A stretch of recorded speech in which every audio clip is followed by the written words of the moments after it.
Welcome back to The Plug. I'm Penny Dukakis, and today I'm with Jordy, Searcy. What's up, guys?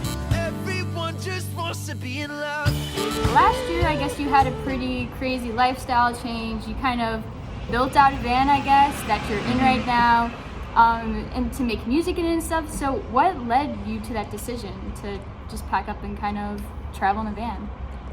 Yeah, I had bought this van like February 2020, so right before everything shut down, because we had just started bringing more people on the road and needing more space to tour, and so I bought the van and expecting just to kind of like use it as a normal tour van and play and stay in hotels and stuff like that, and then everything shut down and I had all the time on my hands, so built it out and did a kind of my only intent was like, I'm just gonna build like a bunk and do like a month-long like surf trip, and I liked it so much and it felt so like normal and right that this year, whenever I was kind of looking at the tour schedules picking up and everything and how much I would be in town, and I was like, I think I could do it. I think I could live full-time in a van and do everything I need to. That's crazy. And since I would only be in town, or there'd be a lot of months that I was gone, and I was like, man, I don't really want to like pay a lot of rent in Nashville for a place that I'm not going to use a bunch. And so I was like, man, the van is the solution, and it's been a really fun adventure. I don't know if I would have gone for it if I didn't need to buy something like this anyway for touring. But since I did, it's kind of like I feel lucky in that the expense was already a business expense, and now I get to have fun with it as well. And you kind of talked about how I think it was in your Spotify bio, how traveling in the van has helped you fall back in love with songwriting. Could you explain a little bit about that? Yeah, totally. I think as a musician that's writing in the context of Spotify playlists and people coming to shows, and whether you're going to be able to afford your life by making music or not, there's all sorts of pressures that are put on your songwriting, and so many criteria of okay, I do have to like all the things that I make, but also if other people don't like them, then I don't eat food, so there is some pressure there. And there's a lot of solutions offered to musicians, oh man, if you post on TikTok enough, or if you do this cool trendy thing, or if you write this type of song, or whether if you write a cool pop song with a banging track, then it'll work. And so I think that a lot of times, and for me, there was always a little bit of a battle of if I do those things, maybe I'll be able to pay rent, and maybe I'll be able to afford my life. And that was always kind of battling with but I kind of just want to write, songs by myself on a guitar. And so when I did the trip, I wasn't in studios. It was just me with an acoustic guitar, by the beach for a lot of it. And I think that kind of since that's the way that I learned to write songs, it was kind of connecting with that original part of me that discovered music. And so, yeah, I think it really helped me get a perspective on okay, this is what I actually want to make. And yeah. And you mentioned doing things for social media and TikTok. So I know almost every day you've either been posting an original song or a cover. How has that affected your writing, and what reaction have you seen from that? It's been great. I think, the approach that I've taken with the internet just in general is I don't really want to pander to what's already going on the internet, but I do want to be there and I want to be myself, So instead of always being oh, here's a cover song, or here's the TikTok trend or whatever, I kind of found myself being well, I do want to share this song with people, so I'm going to put this song out. And I think it's been really helpful because there's there have been a lot of songs that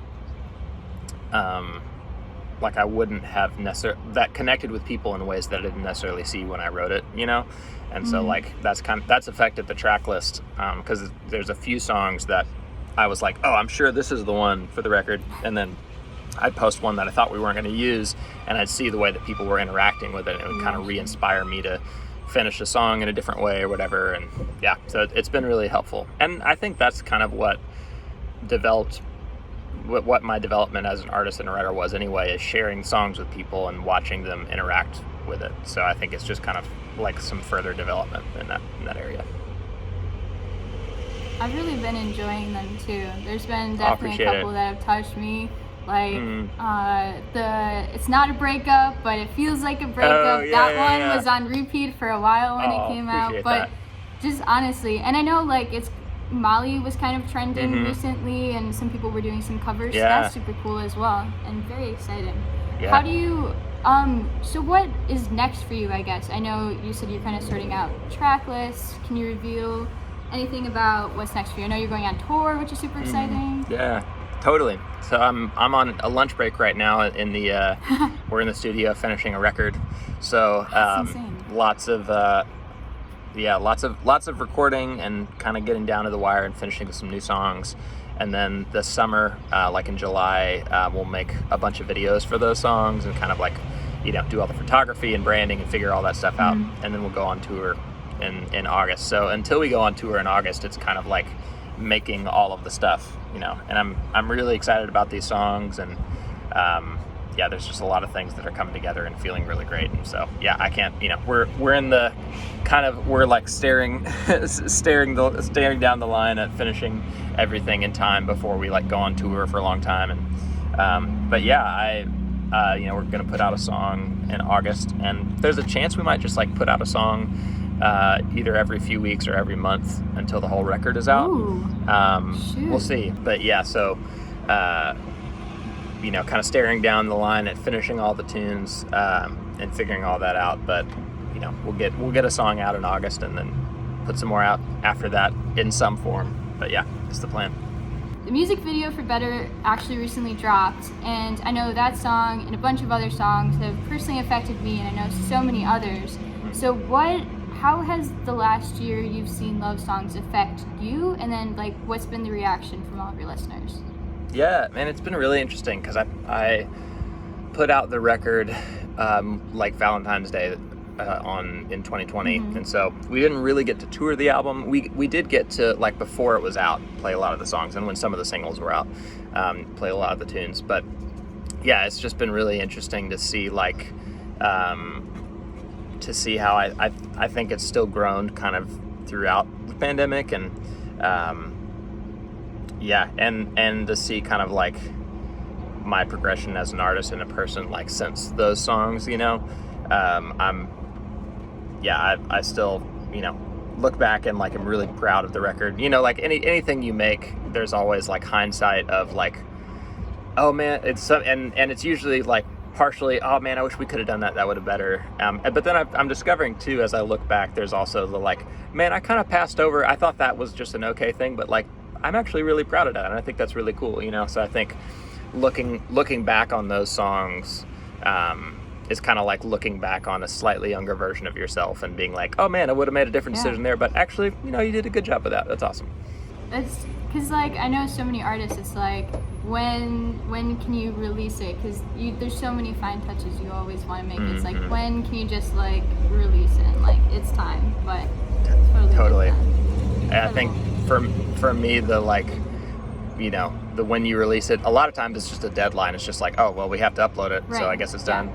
But then right, and I think for me, the line I get to is like, man, if I changed anything now, I think I would just make it worse. And so I guess this is the best that it can be, and it's not necessarily ever done, but I think you do. I mean, I realize now I get to a point where I'm like, oh, well, if it could be any better, I'm definitely not the guy that could make it any better. So I guess this is all I could do. And so we'll put it out now. Everybody go check out the Better music video. For the plug, this is Penny Dukakis. Thanks for being here, Jordy. Thanks. See you guys next time.